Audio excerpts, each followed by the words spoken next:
Hey everybody, Resistance here again, bringing you guys another Call of Duty gameplay video and commentary. Today I'm going to be playing Call of Duty World at War, just a basic TDM on Dome. So let's jump right into it. I'm going to be talking about a couple things today in this video. One is guns, and two is maps. So first thing you'll notice is the class setup I have running right now. I have the MP40 with an Aperture sight.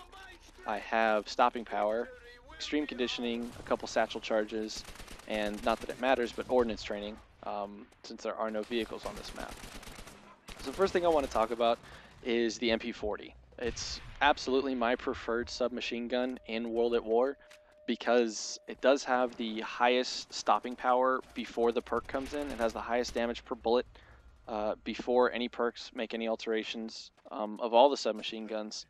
And there are a couple downsides. It does have controllable but noticeable recoil, so you got to be careful about that. It also does not have anywhere near the highest rate of fire. It actually comes in, I believe, third overall naturally, behind the Type 100 and the PPSH.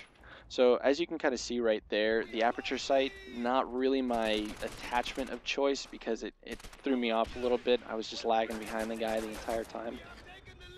I think it's a little easier to use something like the silencer, or especially the extended magazines slash round drum, I believe it's called in this, because more bullets is always preferable to fewer bullets.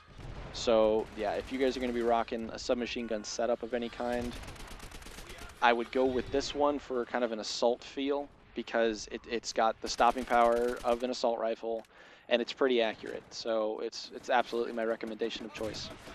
For an objective-based or a stealth-based game, I actually prefer the Type 100 with a suppressor, because for me I found it's a little easier to run with that and stay kind of hidden than it would be to use the MP40.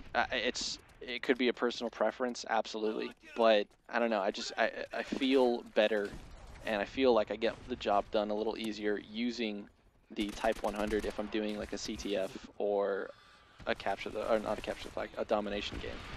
Not that you can really play much of those nowadays, considering there's almost nobody online. It's so unfortunate. But anyway, yeah, that's like I said, MP40 is the way to go. Not camping is the way to go. Thank you.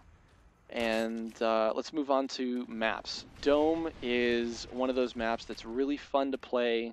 It's got a little bit of everything. Obviously, it's a closer range map, especially compared to something like CLO from this game, or like Afghan from Modern Warfare 2. It's a little open on this south side of the map, so technically as a sniper you'd have some luck. The problem is that there's really only one place that gives you an elevated position to look down on, and if you're going to concentrate on just watching this open courtyard, you're going to set yourself up to get flanked. So submachine, or not sub, sniper rifle is not something I would recommend on this particular map. You'd have a lot more luck, in my opinion, using a submachine gun or using an assault rifle. Hell, even going for one of the LMGs. I mean, if you really wanted to, you could use the MG42, the FG42, and probably clean up, do some work, if you were careful about it. And again, those ones have, you know, the bipod detachment that you can use. You can deploy it. I wouldn't do that because there's only really one area that's viable to do that in, and just like sniping, you set yourself up. So Dome, really fun, really fast-paced. There's a lot of action. There's really no ability to camp. You know, you're going to get found out eventually, and I like that it allows you to use pretty much any weapon that you want. You're not stuck using a long-range weapon or using a short-range weapon.